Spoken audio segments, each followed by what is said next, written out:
आजचा अभंग आहे. दर्पणासी नकटे लाजे, शुद्ध खिजे देखोनी, ऐसे अवगुणांचे बाधे, दिसे सुधे विपरीत. आंधळ्यासी काय हिरा, गारठईच तो खारिका, तुका म्हणे भुंके सुणे, थाया नेणे ठावतो. याचा अर्थ आहे, आरशामध्ये नकटा माणूस स्वतःचे रूप पाहून लाजतो आणि एखाद्या चांगल्या मनुष्याचे नाक पाहून त्याच्यावर विनाकारण चिडत असतो.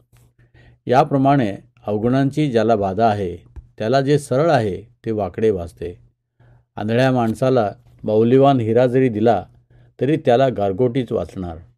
तुकाराम महाराज म्हणतात, वाटेल त्या ठिकाणी कुत्रे भुंकते, तशातलाच हा प्रकार आहे. या जगामध्ये सर्वच जण भगवान श्रीकृष्णांच्या भक्तीचा स्वीकार करतील असे नाही. म्हणून हरिभक्तांना समाजामध्ये अज्ञानी लोकांच्याकडून अपमान, निर्बत्सना, तिरस्कार इत्यादी सहन करावा लागतो.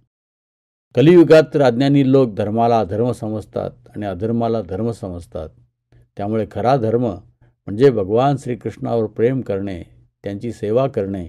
या हिऱ्यासारखा उपदेश अज्ञानी लोकांना गारगोटीसारखा वाटतो. पण अशा अनेक प्रकारच्या लोकांचा विरोध सहन करत सुद्धा हरिभक्त भगवान श्रीकृष्णांच्या भक्तीचा प्रचार करीतच असतात. आणि त्यामुळे कधीकधी या जगात जरी हरिभक्त अज्ञानी माणसांना अप्रिय असले तरी भगवान श्रीकृष्णांना मात्र प्रिय असतात. त्यामुळे ते त्यांच्याकडे दुर्लक्ष करतात. अशा प्रिय भक्तांबद्दल भगवान श्रीकृष्ण म्हणतात, नच तस्मान मनुष्येषु कश्चिन मे प्रियकृत महा, भाविता नच मे तस्मात अन्यहा प्रियतरो भुवी.